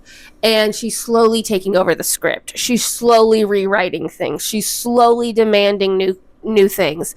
And by the way, she was only hired to be an actress. She was not hired for a writing credit. She was not hired to help with the writing team. The TikToks have me cracking up because there was one that was literally just that. It was like, oh, what if we did this? What if we did? No, Blake. And it was like, and like this dude was like trying to be Justin Baldoni, like, no, Blake, you are just here to show up and run lines. You are just here to show up and read your lines. That's it. You are like, that's it. Well, what if we didn't? No, Blake. Like, and it was so funny because that's fucking accurate. Yeah. Like, it's hilarious. Like, yeah. Well, and like, honestly, so she started it from the beginning. So when they first originally filmed, right? Before the strike. Yeah. She was like, okay, I'm all good for outfits. And then last minute she goes, I think I want some more liberty. She waits until they start filming day and decides she doesn't want to wear some of the clothes they've already picked out. It ends up going over budget because she demands more clothes. Didn't she wear her own clothes, I feel like? Well, because she was trying to like be like, oh, whatever Bloom, Lily, whatever the fuck her name is, Colleen Hoover's character, she would wear $4,000 shoes. No, she wouldn't. And it's like, no, stop trying to make an argument. She's a 23-year-old who just got out of college trying to open a flower shop. She can't afford red bottoms. Yeah, like, what the fuck? So, like, the whole thing was really weird. Like, she was demanding all that. So, yeah, it ended up going over budget. So, yeah, like we said, he wasn't invited to any of the after party. This is what we're finding out in the New York Times thing. Oh, yeah, and then at one point, Ryan Reynolds and Blake Lively is like, hey, come to my home, and accuses him of fat-shaming Blake. But in his lawsuit, he's going, no, I have a back injury, and I can only lift up to a certain amount, so I needed to know Blake's weight so I can know if I can perform a scene correctly with her. Yeah. So really, it wasn't trying to find out what her weight was. That's some like, OSHA shit. Yeah, like, that's basic training, and also I feel like with someone who does Deadpool would understand how stunts work. Yeah. And when you have a basic stunt like picking somebody up, I feel like, okay. And then Blake refused to meet with an intimacy coach before filming. She demanded one and then refused, and then they eventually started emailing back and forth. But like, yeah, Justin was the one meeting up, and then like she started demanding, had 17 demands when they came back to filming. Hey, when you were having danger, were you completely naked? No. Okay. No, Justin claimed that. Yeah. But you know what's really shady about that? Apparently she was wearing shorts. Yeah, she was. And a belly short. So, like, her claim that she was wearing nothing. No, she was wearing a hospital gown and some shorts underneath. Well, even you were like, I don't know why she needed to be completely naked. Everything was covered anyways. Like, I don't know. And then after the meeting, Ryan demanded Justin apologize to Blake. Like, how dare you? And he's like always yelling at Justin. Could you imagine if like your boyfriend came to work all the time? Remember that one time you had that bartender at Vic's? Then the girlfriend was behind the counter like, he needs to leave now. Oh my it's God. Giving those vibes. He got in so much trouble for that. And he got in so much trouble for that. And it's giving those vibes, is it not? Dude, because he left early and we got crushed. Yeah. Yeah. And she was like mad that you wouldn't let him leave his job that he was scheduled when for. When I moved out to Vegas, I had the guy that I moved out here with pulled that shit on me too. While like I was in the middle of my shift. You're like, fuck off. And it makes you look bad. Yeah. So I don't know why he's thinking all of this. So Brian Freeman, Justin's lawyer. Brian Freeman is known to be an asshole. He said we're gonna sue her into oblivion. And I was like, what a bold nasty statement. Thing to say. Well, he's known to be the nasty man. And he said, I'll just play dirty. Because I think he saw what this lawsuit was all about. Maybe he should have been Britney's attorney. Honestly, he should have. Because he would have been nasty. He's known to be the super villain lawyer. So he goes on Megyn Kelly and shares voice messages, the behind the scenes, and talks about how he I'm shocked he went on Megyn Kelly and not with Candace, but that's yeah, well, I don't think Candace had picked it up at that point. No. But yeah, so he goes on there and talks about the premiere and the basement and how he was just like shunned and his Wayfair paid for this. And remember, Justin Baldoni owns Wayfair. So it's like he paid for all of this and Blake is going there. And that's where he said, we're going to sue her into oblivion. But he was like, I'm just going to put everything on a website and I'll let the people decide what's going on. Well, what I find interesting is that Blake filed that civil rights thing. And technically, that means Blake lawyer is not allowed to share any information because that would make it a jury trial. And you can't sway potential jurors. So that's why Blake was trying to get them to shut up. Because she tried to get a gag order for... Yes, that's because of that. But that's why I think she filed that civil rights order, was because they knew they were going to do something, and then they were trying to get to them before he could say something because they were trying to stop it. But his lawyer was like, fuck off. He was like, I don't care. I'm going to talk all my shit. I'm just going to continue. Who gives a fuck? So, yeah, the voice messages, though. The voice, when they were at 2 a.m. Oh, my God. Blake. Dude, my video on that was it was good. It was good. I mean, it was so funny. So funny. Like, hi Blake, it's 2 a.m. Oh God, fuck me. Oh God, I'm so sorry. You're probably breastfeeding your kids right now. Weird thing to say. I'm sorry. If I were sitting if I were sitting next to Darren when this happened, Darren would have been like who the fuck? What are you doing? Why are you fucking that man? Which I gotta say, Crystal has a theory that they already banged. See, I actually don't think so. I don't either. I did for a minute. Yeah, I did too. It wasn't until I did this research I was convinced they had banged. I was like, oh, these people got a crush on each other. I still think Blake has a crush on him. I think Blake has a crush on him because the way she was talking to him behind the scenes. I watched a lot of behind the scenes stuff that they released. And like Blake, like he's very like, I'm so annoyed with you, and she's like flirty. Yeah, but he was weird. also trying to be like super supportive of her decisions and trying to. He was afraid of her. I think he was terrified of her. He was terrified of her. I think he's still. I mean, now everything that's come out, but he was terrified. Everyone was terrified of her. The whole entire team was like, she's taking over this movie because they. Okay, so let me go over the rooftop scene. So why are you wearing not Dickies? She's wearing like overalls. Oh, listen, that whole entire wardrobe. I don't know what. When they told me Blake took that over, I was like, they did? I can't see the movie. I know you don't want to watch the movie, I but can't support them. You gotta listen. You can watch it on my Netflix, and that way you're not supporting it. I'm supporting it. It still gets a view. Yeah, I know, but every view counts, Jessica. I get it, Callie. I fucking get it. But like, it's gonna make sense. They're just does it really make sense? It's no, I mean I'm like because I was watching Colleen Hoover though. Listen, I'm like watching this movie and I'm like, why is Blake a homeless person? Like, why does she look like this all the time?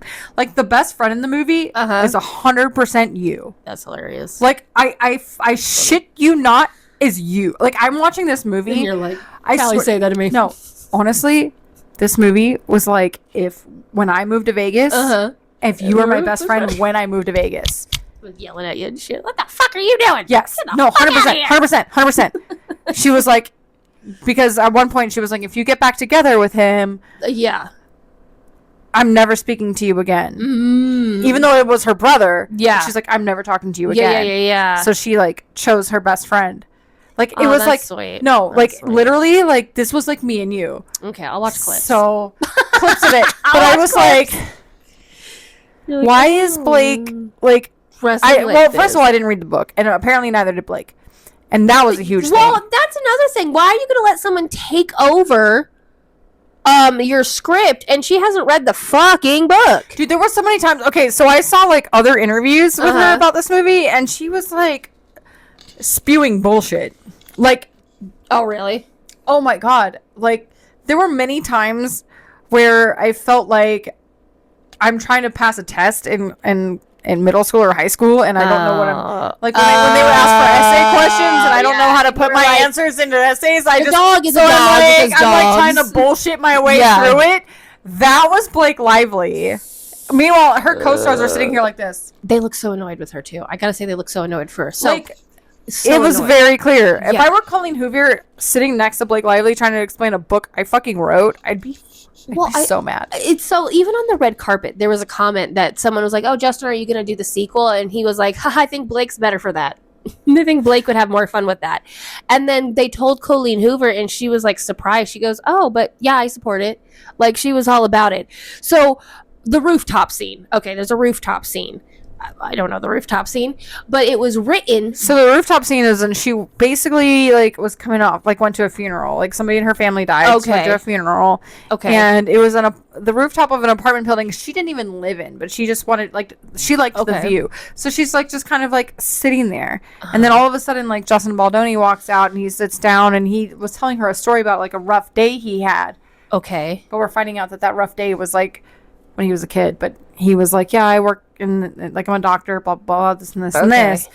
And then they start, like, the scene, like, they just kind of, like, start, like, flirting or whatever, and they get to a point where they're, like, almost, like, it gets, like, intimate, and then she kind of, like, pulls away, and then, like, end scene. Like, it's weird. So on the red carpet. Because it's, like, why would you do that to somebody you just met? Like, you, like, it'd be like... Well, I will say that's a very romance novel thing to do. Well, like, okay, fine. Okay, fine. But like, in real life, like, yeah, real life, it's not I get that. Like, so the rooftop scene apparently was written by Ryan Reynolds, and she says that on the red carpet, no one knew, including Sony, did not know that he wrote this. But there was a meeting, so Justin came over to Blake's house because they wanted to have a meeting about how she rewrote this scene, and that's when Taylor Swift walks in. And Taylor Swift then goes, this is a great script. I love this script. And he felt, by everyone in the room, all three of them, was like, you need to use this script. So he felt forced. Now, there is rumors that Taylor's team has supposedly said to somebody, I don't think so. They were like, she didn't know he was going to be there. They thought they were finishing up the meeting, not Like she, yeah, I feel like Taylor walked into like she had no idea, or Justin, or that Taylor was already there hanging out with Blake and Ryan, and then Justin, and then Justin got called, and they were like, oh hey, let's have a meeting. Yeah, but like I feel like Blake used Taylor, but then because I kind of compare it to, but I saw another interview, that got released that like Blake was saying. Yeah, that Taylor was with her the whole Blake, that Taylor lived the whole movie with her. Well, okay. Well, she does, Blake. Okay. I can see Taylor being like when I come to your bar, I'm going to order something you made off the menu. Yeah. Right? I'm not going to order something like somebody else did. I'm going to come for you. Right. And then if your manager happens to walk by and they don't know if they want to make the cocktail on the menu or not, my fat ass is going to go, hell yeah, I love this drink. But they know I'm your friend and they know I'm going to root for you. Right. That it's a joke. Yeah. You know? So I was like, did Taylor walk in that situation? But like, Blake goes on this long tangent, text message, email, and is like, calls Ryan and Taylor her dragons. That was some shit. Like, the nerve. And I was like, girl, you need to sit down. And then it's like everything that goes through them, or anything of creativity goes through them, and vice versa. And we do everything together. And like, I don't know, it was really weird. That reminded me, when she said that reminded me of so Taylor has a song called Cassandra, and it's about like it's a Greek god that was like the daughter of like another, I'll have to like get back into that Greek mythology of it all, but Cassandra, and like it was snakes, like she turned into, there was a whole thing with snakes and Cassandra, and so they killed Cassandra first because she feared the worst. I tried to tell the town, and I'm thinking, and I know that's about Kim Kardashian, but I'm like snakes and dragons, like I feel like are like a thing, in like the lore. So I'm like, so I know that Blake like pulling out like Khaleesi and like these are like my dragons. I'm like, bitch, no, you're fucking Cassandra. You're the goddamn snake. Like you're the fucking snake in the grass at this point. Like Cassandra was the daughter of King Priam and the queen of Hecuba of Troy. Oh. The god Apollo fell in love with Cassandra and offered her the gift of prophecy in exchange for her love. Cassandra agreed to the bargain, but then refused to keep her word. In retaliation, Apollo cursed her so that prophecies would never be believed. Cassandra predicted the Trojan horse's role in sacking of Troy, but her warnings were ignored. Ajax the Lesser raped Cassandra in the temple of Athena. Cassandra became a concubine to the king Agamemnon. Sure. And they had 2 sons together.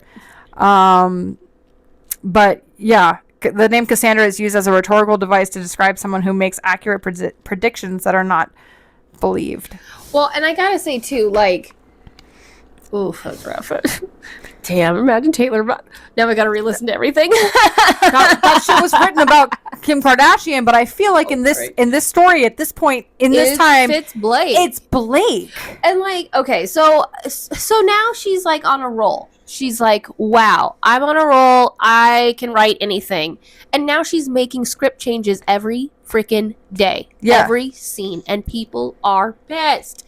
And so the everyone's really upset. At one point, she demands... Because the Cassandra metaphor syndrome is complex phenomenon, predicament, dilemma, or curse. Relates to a person whose valid warnings are concerned or disbelieved by others. Oof. I'm just like, yeah. That's funny. This is all... Yeah. Damn. Okay. Damn. So... And so she's changing everything. So then she decides she wants to re-edit the movie. So she gets all of those things. And they do a test to see which movie is better and tests better. So Blake's movie was tested and Justin's movie was tested. Justin's movie was tested better. The audience preferred Justin's movie, but Sony took Blake's. Because it's Blake. I bet Justin's movie was better. I think it probably was. I probably would have done better on the box office than going straight to Netflix. I mean, it went to the box office, but I saw it on Netflix. It's on Netflix now. Oh, yeah. I can watch it on Netflix now. So, now people question, how did Blake get these text messages? How did she get all these messages? How did she find out that Justin Baldoni had this crisis team, and how did they get into all this? Well, turns out that the leader, the old publicist, Justin's old publicist, was friends with and now enemies with the main lady who was in charge of Justin's PR team. And they the whole PR thing was such a nightmare. So they broke up. And then because they broke up, the PR team had to give back her cell phone. Okay. To the publicist. Well, the publicist then leaked it to Blake. That's pretty much how they got the text messages. So that was illegal, apparently. I don't know how. I don't know. And then he also claims, Justin Baldoni also claims that Nice Pool was based off of him and he dies a violent death. I don't know. I feel like we can get over that one. I can get over that one. You know what I mean? Yeah. And by the way, he's suing Blake Lively, Ryan Reynolds, and the and somebody else for $400 million. So there's that. Blake's team then comes out and is like, hey, Justin's just trying to shut Blake up. This is such a man thing to do. And then Blake claims that Justin kissed her lips to her neck, right? But that was in the dailies because they were falling in love. It was a scene about them falling in love. And they were dancing. And it was supposed to be a snippet. There wasn't even lines. They were just talking to each other about each other's spouses and just laughing and goofing off. Well, the video shows, no, Justin was trying to shut her up the whole time. She wasn't supposed to be speaking the whole time. And so, once again, she's I didn't know that because they were both talking. Yeah, he was trying to shut her up. Multiple times trying to shut her up, though, because if you watch it back, he goes, my wife and I just dance quietly. That was his effort to try to get her she goes, stopped. oh, me and Ryan never shut up. Yes. So they're dancing, and she goes, she's trying to dictate the scene. She's taking over the scene. And she's like, we're not on our markers. The lighting's not good. And they're sitting there, and he's all like, well, this is a short scene. We don't need to be talking for it. No one's going to know. Okay. Blake Okay. Mm-hmm. Blake directed the I Bet You Think About Me music video. Oh, I didn't know that. Oh, so she's on a high horse. So I think she's on a high horse. Because I think she thinks because she directed one Taylor Swift music video that was going to do well regardless. Yes. That she thinks she knows more. That's absolutely what's happening. Yeah, because like I said, I don't know if that adds more context to what's happening or not. That is hilarious. For me, it does. For me, it does. Because I don't know. That was her directorial debut. And I don't know. It was just so it's she wouldn't shut up about she wouldn't stop breaking character in this dance scene. And she's trying to direct him like crazy. And then, at the end of this scene, she's talking about his big nose. And how she can get it fixed. And that they can just have an insurance claim and pause the movie while he goes and gets a nose job to come back. And I'm sorry, he can't talk about your weight, but you can tell he's got a big nose. And I will say, she kind of sounds like she's trying to joke with him, but he's so tired of her bullshit. Yeah. Everyone's done. Everyone's tired of her bullshit. So Friedman claims that he's going to make a website on the Morgan Kelly show, or what the Morgan Kelly show. That's her name. Megan Kelly. There you go. Blake's lawyer sent Freeman a shut up letter because of the civil thing. We kind of went over that. Justin's team is just saying Blake's trying to bully him into silence again. All this other stuff. And then Colleen Hoover deactivates her Instagram. Because there's a morality clause. Yeah, I didn't see anything about that, so I didn't really understand. But wasn't it if someone got accused of sexual assault, she got a bunch of money? She was selling the rights to the movie. Mm-hmm. But in the contract, if there's a morality clause and if somebody is accused of sexual assault or harassment, then she keeps the rights or something like that. Oh, so her and Blake were working together. Yeah. So that she could, because Justin got the rights to the movie. Yeah. Well, at one point, he was accused of sexual assault or sexual harassment. So he can't keep it. So he can't keep it. So she could turn around and give it to Blake. Well, and also it's wild. There's rumors, allegedly, Ryan was trying to buy Justin out. Yeah, that too. And have the rights. So then Ryan's involvement is wild. Okay. Yeah, Ryan sent him, like, he sent Ryan a long text message, and like Ryan texts back. Like, it was weird. Too much involvement for a spouse that has nothing to do with the movie while he's filming something else.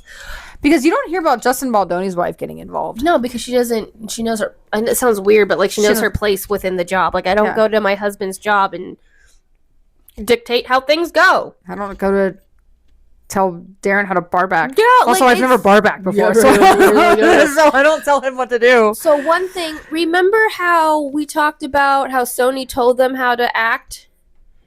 Well, guess who told Sony to tell the actors how to act? Ryan and his company. So it was Ryan Reynolds' promotion team that forced themselves and actually used Taylor's name and kind of scared Sony into using them. And then not only did they use them, it was Ryan and Blake's decision to make it romance novel, but then they go around and be like, it's not my fault. Sony told me to do it. Well, you told Sony to do it that way. And then this is all wild. I mean, so like we have to. You're telling like we have to wait till 2026. Yeah. But I don't think we will. No, I think Blake's already dropped it. I think. Well, she tried. She tried. No, I think that she's trying to get him to drop the suit, but oh no, that lawyer's already. But she can't. But like she's being sued. No, she's suing. Yeah, he's countersuing. Yeah, and so, well, and then also there was what was it that I was like, oh, I gotta remember to say this. So rights claim, behavior. Oh, Justin gets dropped. Yeah, Justin got dropped by his talent agency. Yeah, by his talent agency. On false reports. And his co-host to his podcast quit, which... This is where I'm not I really think Justin's an asshole to work for. Your podcast co-host just quit over Blake Lively accusing. Like, there must have been something to make you drop that guy without any explanation. Yeah. And he's your co-host. Like, I'm sorry, if Jessica was accused of something heinous, I'd be like, hi, I know my co-host. Let me have a conversation. I'm not just dropping it. Right. Like, you know what I mean? I'm not just like dropping out last minute. Yeah. I'd like, we're going to put Reality Check on hold for a minute while we figure this out. We'll come back when things clear up. Yeah. We'll have a couple weeks. We'll come back. Yeah. That's why I'm like, I don't think Justin is as innocent as his lawsuit is obviously making him sound. But I mean, he's got a lot of receipts. That's what sucks. And this is, and then Candace Owens enters the chat. Somebody said like this nothing is nothing like Candace Owens uniting the country because Blake and Ryan uniting the country, because a lot of people really hate Candace Owens. People on the right hate Candace Owens. People on the left hate Candace Owens. But Candace Owens only talking celebrity gossip and like taking us through this lawsuit. We're only watching Candace Owens. Yeah. Well, and she got some insider information that Ryan was jealous. And Whitney Cummings, too. She's talking about it, too. Between the two of them, I'm like... And I feel like Candace Owens, I feel like you found your niche. That's a lot of the comments. A lot of the comments were like, Candace, put down the politics. We'll like you. This is your shit. I mean, she does pull some... Like, I was listening to it, and, like, I forgot what she was saying, but it was like... It was like going with a rumor that like you and I can kind of debunk. Yeah. Like, oh, both sides could be kind of gross, or like the reason Blake was trying to joke about the nose job thing, but Justin was just done with her bullshit, didn't want to deal with her, and she was like, well, she's so deprecating, she has to put down everybody, and I was like, okay, she was joking. Like, you know what I mean? Those kind of moments where but she was like, it was so funny because like, but it is her she niche. Goes, it was so funny because she's like, I really thought the Swifties were gonna come for me, but instead they were like emailing me like with tips. So she's like, oh my god, and I'm like, yes, Candace, if you quit dissing Taylor every second of every day, we will fucking like go to bat for you and take you like and just be there, like we will help you if you just shut the fuck up about Taylor. We will help you, or just understand what a girl's girl is. Just like, because if she drops this shit, she could end up on Extra, and like we would be like, yes, 100%. She could have her own whole entire thing. Yeah. I mean, listen. Okay, so here's my thing. Okay, what are your opinions? We went through all this information. As of right now, Blake tried to drop the lawsuit. There's a lot of things going on. I guarantee you we're going to have another update for you. This thing is insane. It's going to keep going because their court date is set for March of 2026. It won't get that far. It won't get that far. It'll be settled before then. I mean, okay, what's your to me? It's just like, I think for me, it's kind of sad because it just has moments. I know that I'm like really Hollywood. Oh, and then we got to talk about Deadpool. Yeah, so that's what I said earlier, that he was dressed up as Nice Pool and that they shot him and he was used as a body shield. Because Lady Pool kills him in front of a flower shop. Yeah, but here's the thing though: if I don't like my coworker and I can do an easy jab, don't ask me what I do in Sims. Yeah.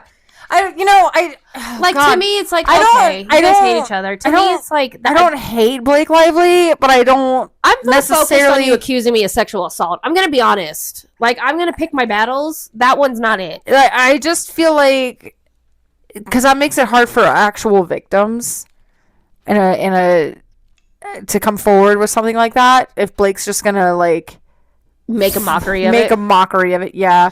Well, at the time though, I feel okay, if the sexual allegations weren't out and everything, there's no evidence of it. Well, I don't know. I mean, okay, to me, so when Taylor Swift sued for like sexual assault, there's a photograph. Yeah. Well, yeah. Well, like there's evidence. Like there's a photo of this dude grabbing her under her skirt. Like, it happened. But like, everything that Blake has been saying, Justin's like, oh, are you talking about this moment? Here. Yeah. Here's all of it. Well, here's all of it. Here's all of it. Well, here's the evidence. Yeah. Like, well, and that's been a while. That's why his lawyer's just like, I'm going to put it all out there. There's a website. Yeah. Well, yeah. There's a website. Yeah. He put all the evidence on a fucking web. Like, no, I just... I don't know. It's just one of those things where, like, to me... In the last episode, I said, you have to be a certain amount of narcissist. You have to be a certain amount of this. Never trust a narcissist. And, like... But they love me. I mean, because it's like, there's a level, like, they all... So fly them all around the world. And make it look, oh, so easy. But, like, they're all assholes. And honestly, this is, like, the new Johnny Depp Amber Heard thing. It is, 100%. Where you realize everyone's an asshole. Everyone's arrogant. An asshole. Everyone has an ego. They came in and took over this movie. I don't know if I'm team just get the fuck over it. Like, I don't think I'm done. Like, I can see Justin not getting over it because he lost a lot. I mean, I get it, but like, yeah. I there's more going into this lawsuit than there was into this fucking movie, and like, I think I have like a whole TikTok about it too, but I just.